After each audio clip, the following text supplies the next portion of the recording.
ఇవాళ మొత్తం గొంతు చించుకొని మీరు కూడా అడుగుతారు కదా నాగేంద్ర గారు. ఇవాళ నిన్ను ఎస్పీ బాలసుబ్రహ్మణ్యం విగ్రహం కాడికి వచ్చినప్పుడు మీరు మాట్లాడుతారు కదా, తెల్లాపూర్ లో గద్దరన్న గౌరవిద్దామా లేదా? 100% పక్కా కదా, 100%. ఆయన కూడా ప్రపంచ ప్రఖ్యాతి డౌటే లేదు. విశ్వవిఖ్యాత యుద్ధ నౌకనే కదా గద్దర్, అంతే కదా, గద్దరన్ననే కదా.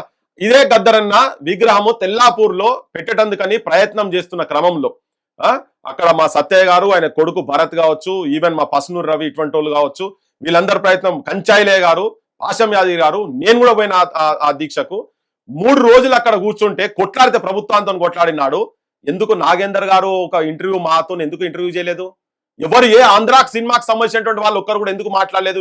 ఇలా బాలసుబ్రహ్మణ్యం గారి విగ్రహం గురించే అక్కడ ధర్నాలు జరగలే, ఏం జరగలే. నాగేందర్ గారు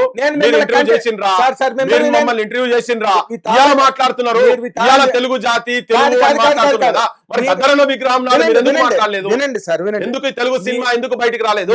ఈ రోజున ఒక్క మాట చెప్తున్నా సార్, తెలుగు సినిమా పరిశ్రమలో గద్దర్ అన్నకున్న స్థానం మీకు ఎంత తెలుసో నాకు తెలియదు. గద్దర్ గారికి పవన్ కళ్యాణ్ గారికి ఉన్న అనుబంధం మీకు తెలుసుగా.